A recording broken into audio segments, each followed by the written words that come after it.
दोस्तों नमस्कार। Rakesh motivator class में आप सभी लोग का स्वागत है। यह भक्ति और सूफी आंदोलन का क्लास है। यह भारतीय इतिहास का 43वां क्लास है। हम लोग दोस्तों इसमें आगे बढ़ते हुए पढ़ते हुए चलते हैं। देखिए क्या क्या है। भक्ति आंदोलन का उदय सर्वप्रथम द्रविड़ देश में हुआ था।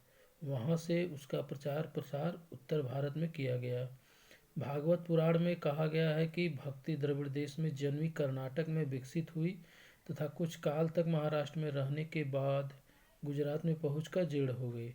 भक्ति आंदोलन का सूत्रपात दक्षिण भारत में 8वीं सदी में महान दार्शनिक आदि शंकराचार्य के उदय के साथ हुआ था, जिन्होंने विशुद्ध अद्वैतवाद का प्रचार किया। भक्ति आंदोलन को दक्षिण के वैष्णव अलवार संतों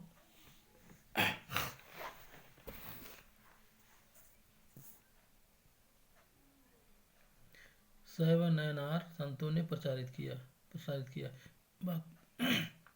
भक्ति आंदोलन का पुनर्जन्म 15वीं-16वीं सदी में हुआ था, जब इसके नेतृत्व की बागडोर कबीर, नानक, तुलसी, सूर और मीराबाई ने संभाली थी।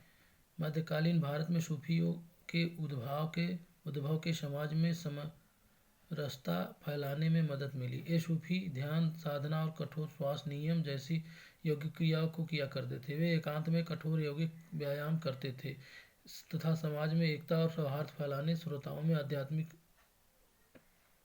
हर्षोन्माद उत्पन्न करने के लिए गीतों तथा संगीतों का सहारा लेते थे।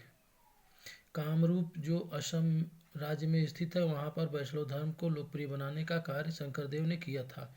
एकेश्वरवाद उनके धर्म का मूल उद्देश्य था, जो वे विष्णु तथा उनके अवतार को अपना अभीष्ट मानते थे। उन्होंने एक शंकरण संप्रदाय की स्थापना की। वे कर्मकांड एवं मूर्ति पूजा दोनों के विरोधी थे। वे असम के चैतन्य के रूप में प्रसिद्ध थे।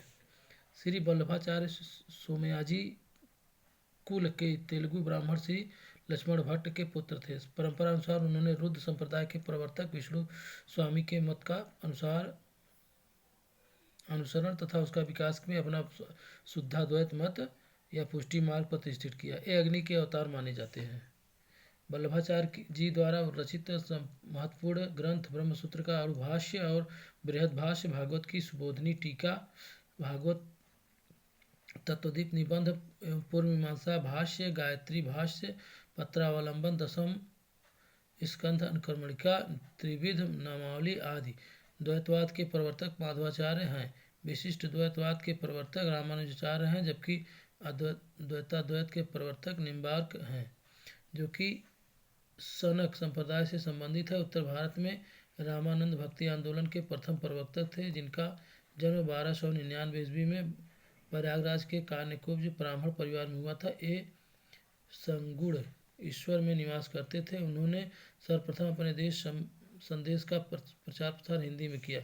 कबीर रामानंद के 12 शिष्यों में से प्रमुख थे। लोक परंपरा के अनुसार उनका जन्म किसी विधवा ब्राह्मणी के गर्भ से वाराणसी के समीप हुआ था तथा उनका पालन पोषण एक जुलाहा दंपति नीरू और नीमा ने किया था।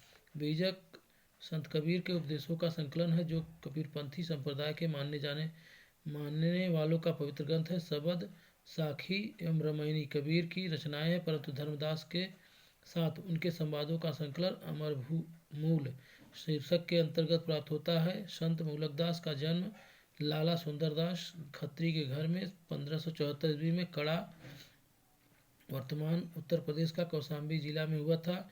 गुरु घासीदास का जन्म दिसंबर 1756 ईस्वी में छत्तीसगढ़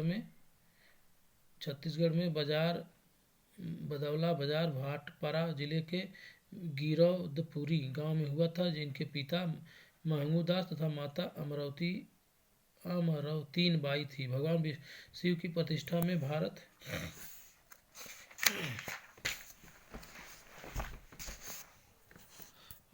के विभिन्न भागों में 12 ज्योतिर्लिंगों की स्थापना की गई। ये है केदारनाथ, विश्वनाथ मंदिर, वैद्यनाथ, महाकालेश्वर, ओंकारनाथ, नागेश्वर, सोमनाथ, त्र्यंबकेश्वर, घृडेश्वर, भीमाकेश्वर, मल्लिकार्जुन और सोनामेश्वरम।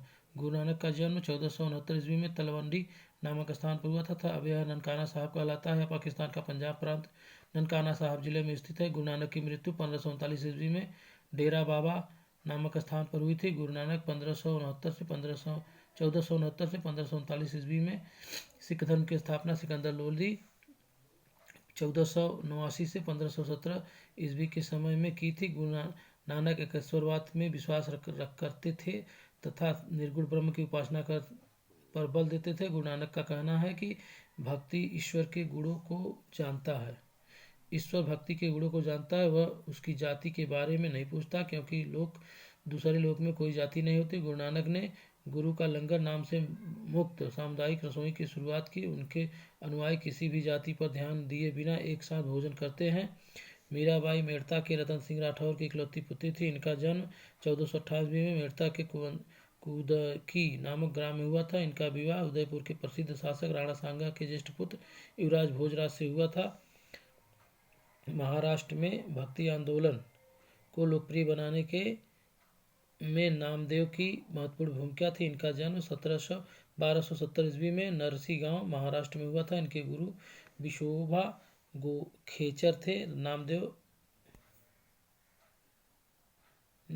वारकरी संप्रदाय से संबंधित थे। विशोबा खेचर तथा खेचर नाथ नामक एक नामपंथी कनफटे ने इनके रहस्यवादी जीवन की दीक्षा दी था। ईश्वर के सर्वव्यापी स्वरूप के परिचय करा था। नामदेव ने एक पत्थर की पूजा की करते हुए दूसरे को पैरों तले रौदा जाता था। यदि एक भगवान ने है तो तथा दूसरे भी भगवान है। इनके कुछ गीतात्मक पद्य गुरु ग्रंथ साहिब में संकलित है। तुकाराम का काल 1608 से 1650 के मध्य माना जाता है।